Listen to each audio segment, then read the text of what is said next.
Well, these readings about the Sabbath were personally helpful to me this week because for the last several weeks when I haven't been working here at Trinity Church, I've been working at home because we recently moved.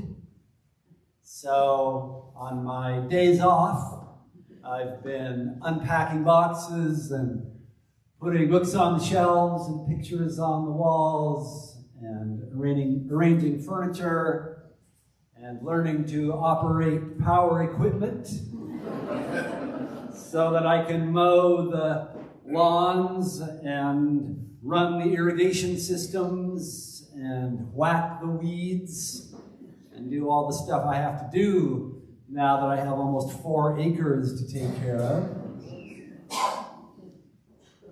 And yesterday morning I remembered that God made the Sabbath holy. So I slept in until 6:30. And I'm not going to say I didn't do anything by way of work. There were animals to feed and a few other things. But I did allow myself some time yesterday. A little extra time for prayer and for meditation and for hanging out with my wife and for just being as God invites us to do on the Sabbath. Join with God and with all of creation, remembering that we are not only here to work, not only here to master and control and to effect change and impose our will on things, but also simply to be, to enjoy what God has created with God, who also enjoys those things, including us, who loves us, gave us life so that we might simply live for God. Now, it's interesting to note the difference between the way that Deuteronomy gives the commandment about the Sabbath as compared with the book of Exodus. Deuteronomy means second law in Greek, and the ancient scribes of Israel seemed to feel that just giving the law once wasn't enough. People had a tendency to forget how they were supposed to live. And so, having received the law in the book of Exodus on Mount Sinai through God's prophet Moses, the book of Deuteronomy, Moses gives the law again, one more time, just as the people are about to cross over the Jordan and enter into the land of promise. God gives the law again through Moses to remind them how they are to live in this land they are about to enter and take possession of. So the commandment about the Sabbath in Deuteronomy is more or less word for word the same as it is in Exodus, but not exactly. So that part about the male and the female slaves is in Exodus. It's part of a list of all the people and the creatures who are to keep the Sabbath with you. Your sons and your daughters, and your male and female slaves, and even your ox and your donkey and your livestock, and the sojourner in your midst, all are to celebrate and observe the holy Sabbath with you. And Exodus goes on to say, because in 6 days I created the heaven and the earth and the seas and all that is in them. And on the 7th day I rested. Therefore you are to observe the Sabbath and keep it holy.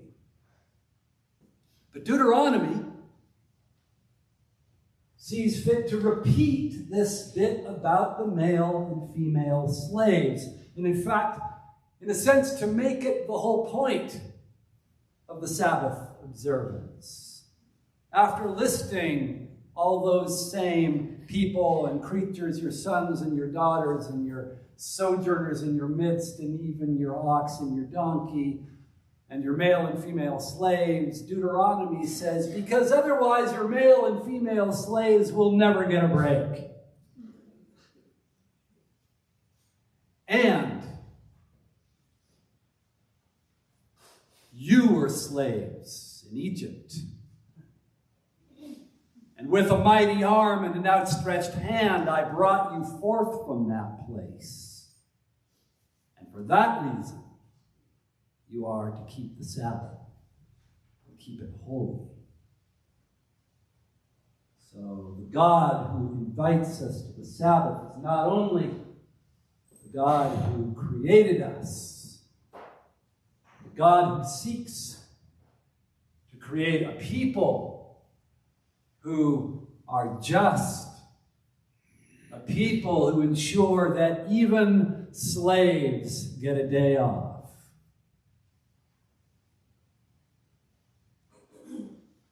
Now, Jesus, in the Gospel of Mark, appears, possibly on a superficial reading, to be setting the Sabbath aside. When he says that people were not made, the Sabbath is made for people, for human beings, not human beings for the Sabbath. The Son of Man is the Lord of the Sabbath. And if my followers choose to break the Sabbath law by plucking some heads of grain on the Sabbath morning as they're walking through the grain fields and are hungry, then what does it really matter anyway? But that, I don't think, is the point of this gospel lesson. Jesus is actually pushing things a little bit further in the same direction that Deuteronomy has pushed them for us.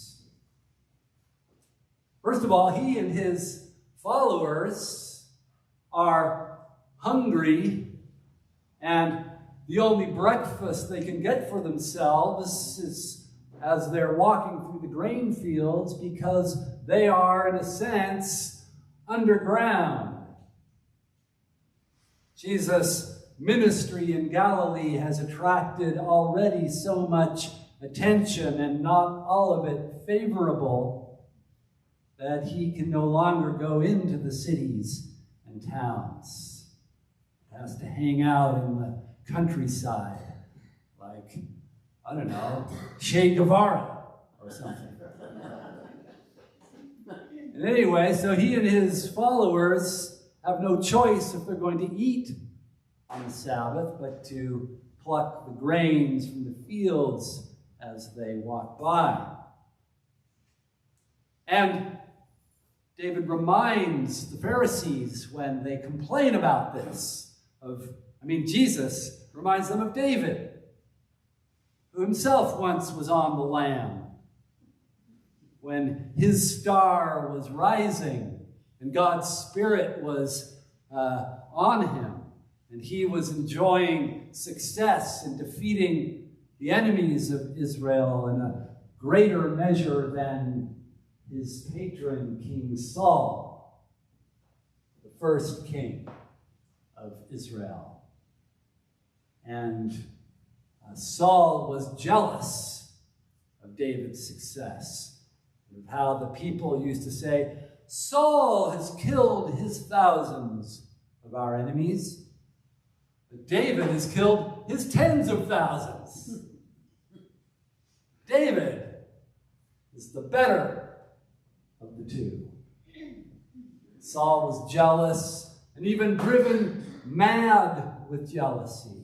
and tried to kill David. And so with the help of his wife, Saul's daughter, David escapes from Saul's court and goes on the lam with a few of his best buddies. And Jesus reminds the Pharisees of this and how David and his followers ate the bread of the presence from the house of God back when Abiathar was the high priest. The bread which only the priests are allowed to eat. Because David's mission, David's work of delivering Israel from her enemies, and eventually of rising to be the king of Israel, was so important. The niceties of observing the Sabbath could be set aside, just as the niceties governing the bread in the house of God could be set aside for a greater good. What is this greater good that Jesus and his disciples are about? Is it to rise up and militarily defeat the enemies of God's people as David did? Is it to put Jesus in place as king over God's people, to defeat Herod and his sons, the client rulers of Galilee and Judea, who rule in the name of and with the patronage of the emperor of Rome, and to put Jesus up there instead? Well, no. Jesus is on the lam for a different reason. Not because he's a political revolutionary, but because he has come to proclaim the kingdom of God and to give the signs of the kingdom, healing, driving out demons, and preaching with an authority greater than that of the scribes. And so he goes into the synagogue to proclaim the message, keeping the Sabbath, as was his custom. And there he encounters a man with a withered hand. The gospel says that his enemies were watching him closely to see if he would work on the Sabbath. And Jesus knows this. He can perceive what's going on in that room. And he asks a very important question. He says, is it better to do ill to people or to do good to people on the Sabbath? To save life or to kill? Now everybody knew that there were certain conditions under which it was okay to do some work on the Sabbath, like if someone's life was in danger. So, for instance, if somebody fell into the village well on the Sabbath, you wouldn't say, sorry, dude, it's a Sabbath. Get out of there yourself. It's all right to save someone's life, even if it meant doing some work on the Sabbath. The life that Jesus has come to bring the people in that synagogue, to all the people in that synagogue, just as he comes to bring life to everyone here today, and a whole lot of other people who aren't. It's not simple survival. It's not simply enough to make it from one day to the next, to have sufficient calories to get from one day to the next, or to have, sufficient clothing that you don't die of hypothermia. That's not life in the kingdom of God. That is not the life that Jesus has come to bring to God's people. But it is the fullness of life. Fullness of life for everyone. A life in which everyone has the leisure to enjoy the Sabbath. Everyone has the dignity of one who has been created by God and liberated by God for a life free to enjoy the blessings of all of creation, to share them equally with others, to be free of anxiety and alienation and loneliness and despair, but to know the goodness and the blessing and the fullness of life that God intends for God's people. That is the life that Jesus has come to bring on the Sabbath, as on every other day. And so he says to the man, "Stretch out your hand." And this man, for whom every day is a kind of forced Sabbath, because he can not work, because perhaps he has to beg for a living, for just those bare necessities to keep body and soul together, because of his withered hand. Jesus says to him, "Stretch out your hand."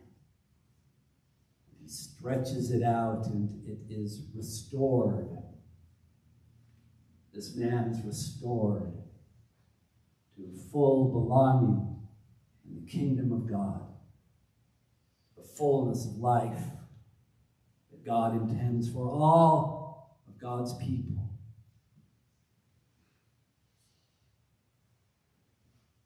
And then the Pharisees and the Herodians go off and conspire to destroy Jesus. Not because he's broken the Sabbath laws, because he hasn't. In fact, there is no law against speaking on the Sabbath, which is all that he has done. How could you have teaching in the synagogue on the Sabbath if speaking equals working? And all Jesus has done is to say to this man, "Stretch out your hand." It is God who has done the work. It is God who has given the sign to show everyone in that room what the Sabbath is really all about. Now, the Pharisees and the Herodians, the religious and the secular, the religious and the political leaders go off and conspire together to destroy Jesus, because Jesus has made the kingdom of God evident. He's made the power of God evident in front of the eyes of everyone. See the fullness of life that God intends for everyone. And when that vision, when that truth, when that demand and command of God to make a kingdom that works for everyone, in which no one has to work 7 days a week just to keep body and soul together, in which no one has to live just to get the bare necessities of life, but everyone gets to enjoy the fullness of what God has created for everyone, with dignity and freedom, for the disabled, for people who we might not think have earned a rest or earned a sufficient supply for their needs. And the understanding that God's will and command to us is to create a world where everyone, even our slaves, get to enjoy the Sabbath.